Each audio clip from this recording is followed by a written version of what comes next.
Hi everyone. So in this video, what I want to do is kind of go a little bit on a tangent. A lot of the stuff that I'll be talking about in this video is not directly related to economics, but is stuff that heavily influences the ways that economists think. And that is because um, economics, it being a social science, that is a science that deals with, people and how people behave. Again, remember that economics is how people behave and make decisions when in the face of scarcity. Well, uh, it's also then useful, of course, to take in some other ideas from other disciplines and philosophies to see how that influenced economists and how that influenced how economists think about how people behave when faced with scarcity. So, in the previous videos, we talked quite a bit about budget constraints and all the different possible combinations um, that people could buy when they are on a limited budget, right? Um, but we didn't really talk about what what people actually would choose, right? We didn't really figure out, well, this is obviously the bundle that Carol will choose to buy given her limited budget, right? Um, we just kind of made a graph and analyzed, well, these are the possible combinations of sticky notes and copy paper that she can buy. And the ones below the line are ones that she can't afford on a budget and still have some money left over. But ones above the line are ones that she can't afford, at least on her current budget, right? But that's pretty much the extent of the analysis on the budget constraints. We also looked at it from like a more mathematics point of view and all that kind of stuff, but that was mostly it. So, how do we actually figure out which one will people actually choose, right? Because we haven't actually analyzed that question, which again is the point of economics. How do people make decisions when faced with scarcity? We just showed what's possible. We haven't shown how Kel will choose what bundle, what combination of sticky notes and copy paper that she will buy. So let's actually analyze that problem in a more general sense, though. So instead of just analyzing it for that particular problem, how do economists think people behave in general, not just with that particular budget constraint, thinking about buying those two goods? Well, economists argue that people base decisions off of what will maximize something that they call utility. So, in general, the goal when people make any decision, when making decisions,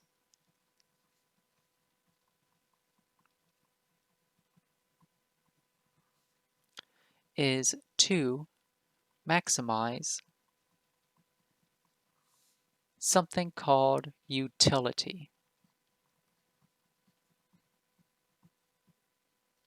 Now, utility, when an economist uses this term utility, so this is regardless of like what you might find, like say in the dictionary, for example, but when economists use this term, what they usually mean is the satisfaction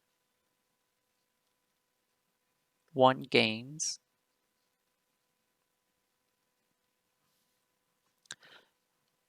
from from consuming a good or service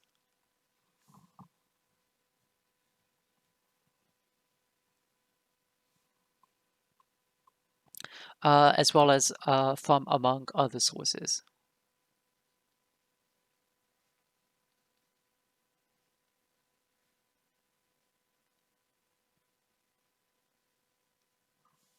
Now, that might sound kind of like a clunky definition. So here I'll just simplify it for you. you can roughly think about it as utility means overall happiness or satisfaction. So the general idea is that when we get to consume some sort of product, right? Whether that is a product in the form of, like, office supplies for work, like from sticky notes to the copy paper, or whether it's something that we want to use for our own personal lives, like maybe we might um, buy ourselves like a new TV or a new phone or something like that. Receiving that item and using that item gives some level of satisfaction that we wouldn't have otherwise if we didn't have that item, right? Um, so it's kind of a very materialistic type of view where, a lot of our utility that we gain from our lives comes from material goods. But I do want to point out that economists also uh, accommodate for the fact that other things can also give us some amount of utility, such as like spending time with friends and loved ones and things like that. So even though in a lot of cases, most of the time when we are dealing in economics, the main source of satisfaction for our personal lives comes from using it and consuming some type of good or service. Uh, Economists also accommodate for the fact that, of course, other things can also make us happy, can also provide utility for us. Um, so that is the overall goal whenever anyone makes a decision when we are faced with scarcity. And I do want to make this clear. This is, of course, an assumption that economists make. This is note. This is an assumption economists often make about how people, abbreviating people as PPL, make decisions. So that is an assumption. Of course, it's not something that has been proven to be true, because how would you prove such a broad statement like that, right? You can't really. So that is like one of the core principles of how economists think about the world and how economists think about how people behave. Is that anytime anyone makes a decision about something when we are faced with scarcity, we will make a decision that we anticipate, that we expect will maximize our own utility. So the general idea then, applied to a more specific situation, is that Carol, if we were to apply that to Carol's budget constraint, right? The idea is that, well, Carol will have some expectation for how much copy paper she will need to use at her business and how many sticky notes that she will want to use at her business as well, right? So she has some expectation. About both of those things. And of course, then she will buy the combination that she thinks will be the most useful for, in terms of, well, how much copy paper do I need versus how much sticky notes do I need? And obviously, both those things are useful, right? Copy paper and sticky notes, both those things are useful to have in an office environment. So very likely, she will choose some combination of both those two goods rather than buying only copy paper and rather than buying like only sticky notes, right? And hopefully that makes sense because, of course, there are things that sticky notes can do which, copy paper can't. So it's useful in ways that copy paper isn't. And of course, copy paper is going to be useful in ways that sticky notes aren't for obvious reasons. So, of course, when running a business, Carol will want to have access to both. So instead of just spending all of her money on just one good, say only copy paper or only sticky notes, she'll buy both things. Now, this helps to illustrate an idea in economics, which is called the law of diminishing marginal utility.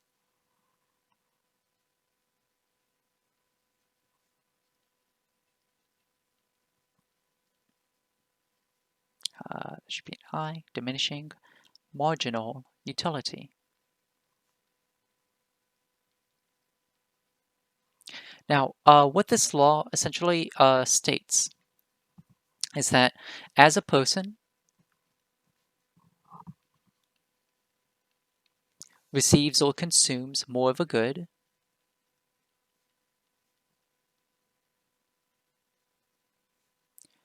more of a good, the additional or marginal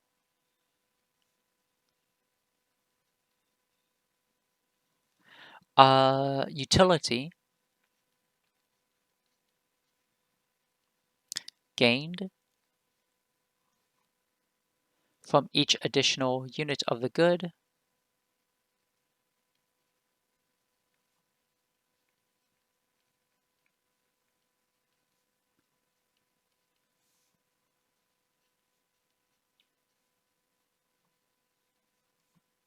decreases.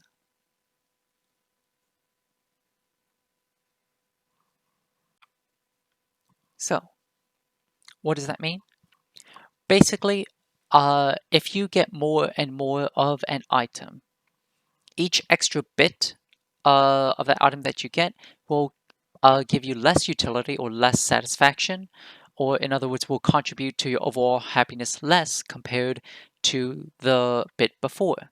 So, in um, in the case with Carol, who wants to spend money on office supplies for her business, well, the first pack of sticky notes that she buys will provide a lot of use for it because sticky notes are useful to have. They're good to stick around in various places around your computer on different documents and stuff as like little reminders of like what you need to do with that bit, or you know, you can have some important notes taken on it. Um, so they're just generally very useful to have, right? So the first pack of sticky notes will provide a lot of utility because of how useful it is to be able to do that. But the second pack of sticky notes that she buys will be less useful unless she's like writing down an absurd amount of notes, right? Um, she won't be getting as much use out of that second pack because the first pack will already be providing her a bunch of sticky notes that she can use. And of course, she will want to use those for the most important things, for jotting down the most important notes.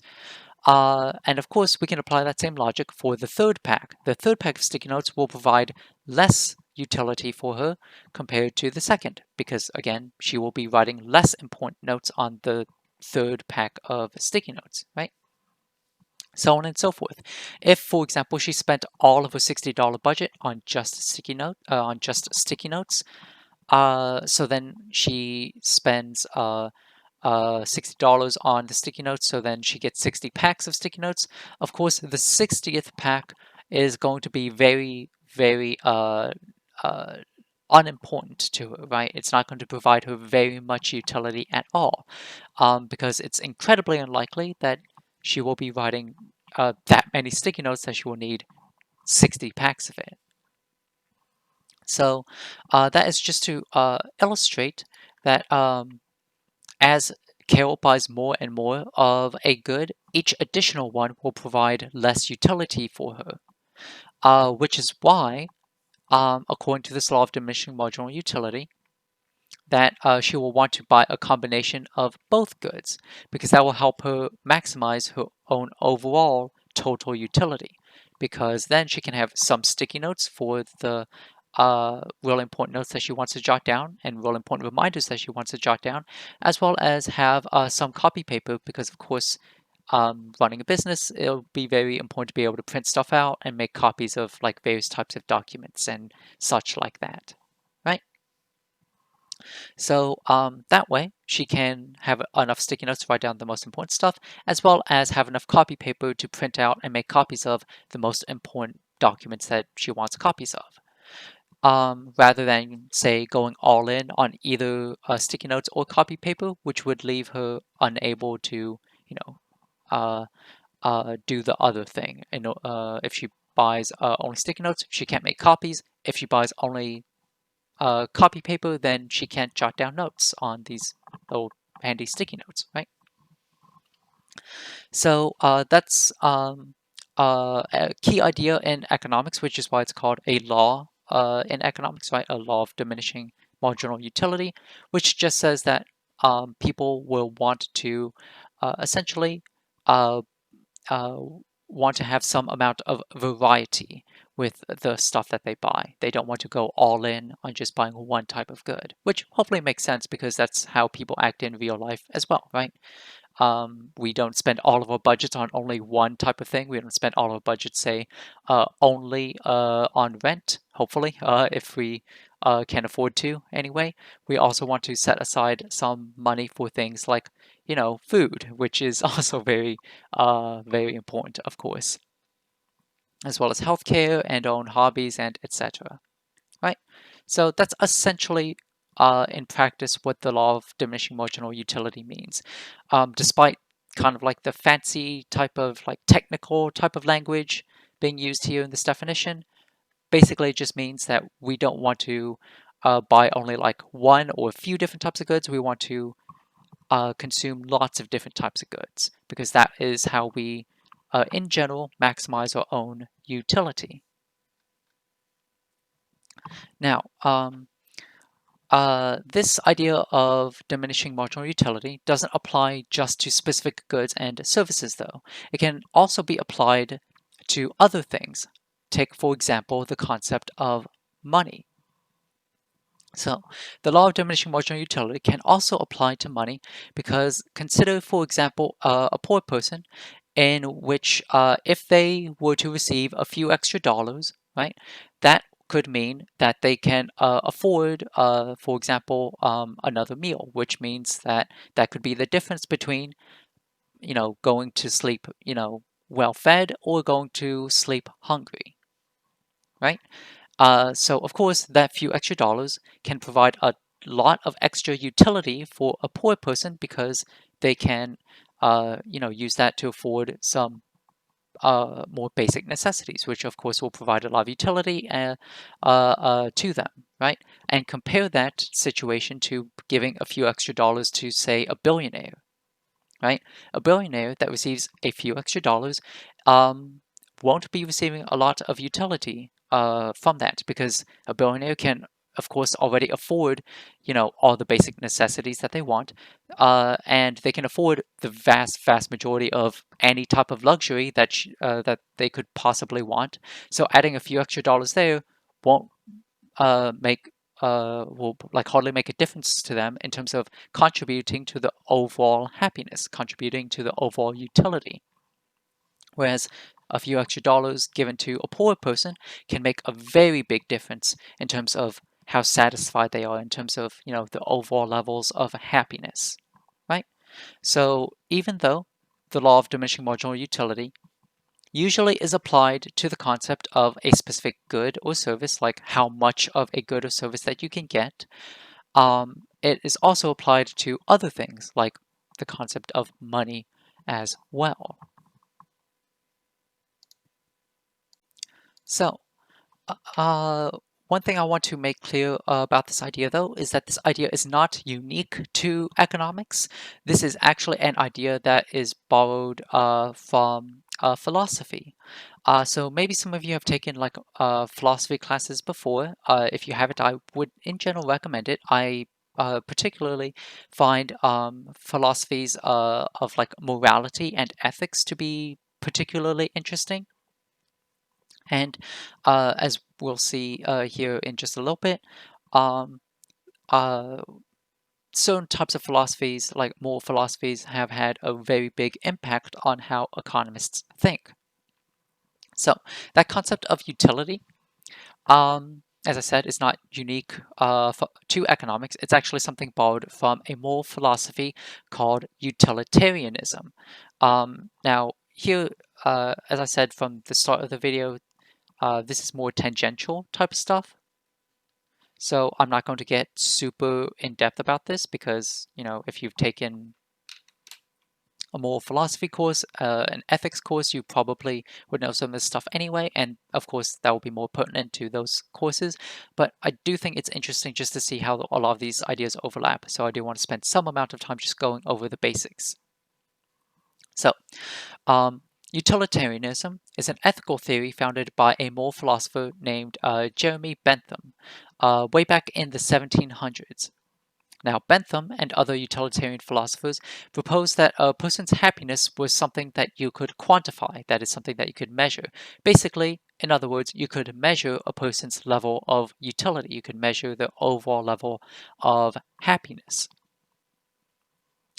Now, the way that you would measure it was through something called the hedonic calculus.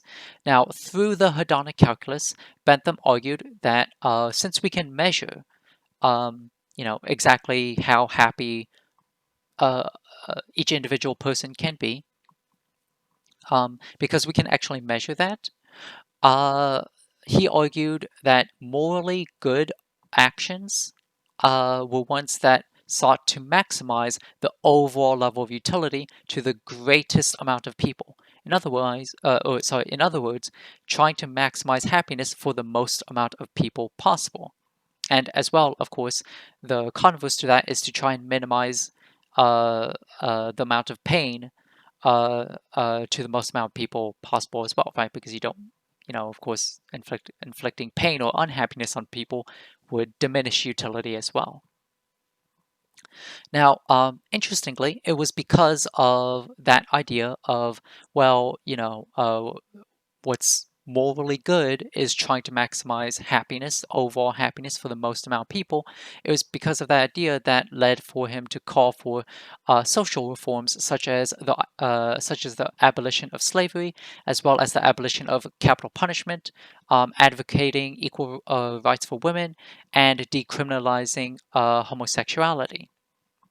And of course, those ideas would not be controversial today, of course, but again, Bentham was back in the 1700s when he came up with these ideas of utilitarianism. So of course, back then, those ideas, those social reforms would have been a lot more controversial back then than they are today. Um, so, in any case, many economists really liked the idea of utility and adopted the idea of utilitarianism and tried to develop the concept further. In essence, basically, economists assume that each person is rational and self-interested. That is, people are going to try and um, behave in such a way. Economists assume people are rational and self-interested.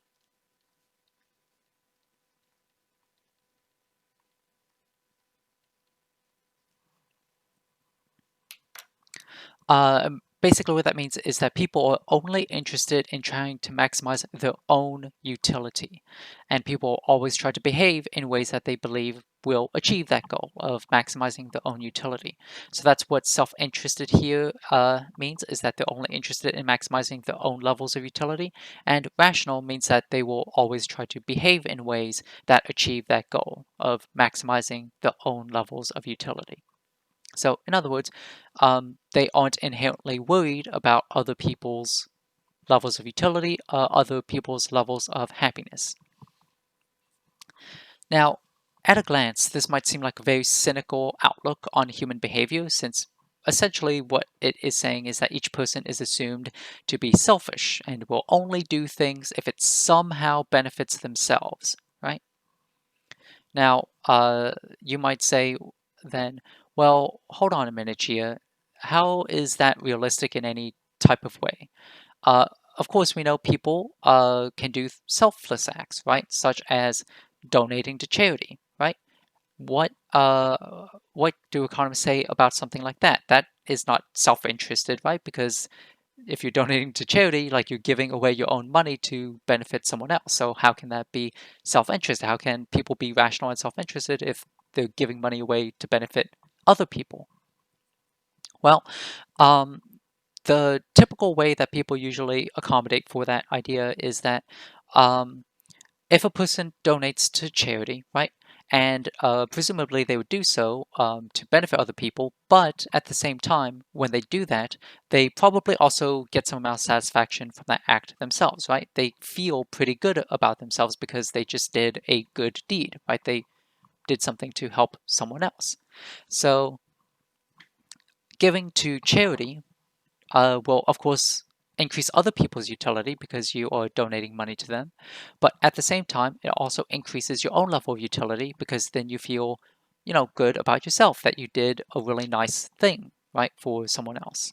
So, in that sense, a person's own personal level of utility can also depend on another person's level of utility, right? And hopefully that, of course, makes a lot of sense. If you love someone, for example, then of course you also want to see them happy. You don't want to see them miserable. Now, the reason why I wanted to spend some time talking about this, like going on this like little tangent about this, is because a lot of economists use this idea of people being rational and self-interested, uh, and use that idea, and it seems like that just justifies like people should only behave selfishly, right, without having to worry about trying to help uh, anyone else out. And certainly, a lot of economists do argue for that, but I'm trying to come at it from the opposite direction. And a lot of economists also try to argue the opposite direction. That because, as I made the case for before, helping other people, right, and doing selfless acts of like kindness and charity can also increase like your own personal levels of utility, then it only makes sense to want to try to do that more, right? Rather than trying to behave in ways that are purely selfish. And I think that's important because while a lot of, again, a lot of economists um, do try to kind of argue of like, oh, well, you don't need to worry about anyone else. The free market will handle like problems and all that kind of stuff. So you don't need to worry about anyone else. Just worry about your own self. I really don't agree with that idea, and a lot of economists also don't agree with that idea. And I just want to try and take some amount of time to try and make a case for why I think that is important. Because when we are talking about economics, we are dealing with people, we are dealing with how resources are distributed to people across society. And um, in the United States, there is a very, very large disparity between the people who like are say like extremely rich versus people who are very poor. And I do think that is an incredibly unfortunate thing, and definitely more things should be done along the lines to try and bridge that gap a lot more compared to how things are today. And again, economics deals with issues like that very directly. Um, so I don't want, you know, the stuff that we learn in this class to come off as trying to like justify a bunch of like bad stuff that's happened, like for example, the extreme disparities in wealth. Um, but I want to try and show how we can use economics as kind of like a framework to try and make the argument for why we can try and make things better and how we can try to make things better, like bridging those gaps, right? Um, so hopefully, uh, even though this isn't like a primary topic in a level 100 class, that's usually not something that's really studied or given a lot of time in a level 100 economics course. I still wanted to take a few minutes to address those things. Don't think of please don't think of all economists as being um, like heartless people uh, who try to use things like the free market or anything like that to justify, you know, wealth or power imbalances in the world or anything like that. But yeah, that's basically it for this little bit for this video. So yeah, I will see you in the next one.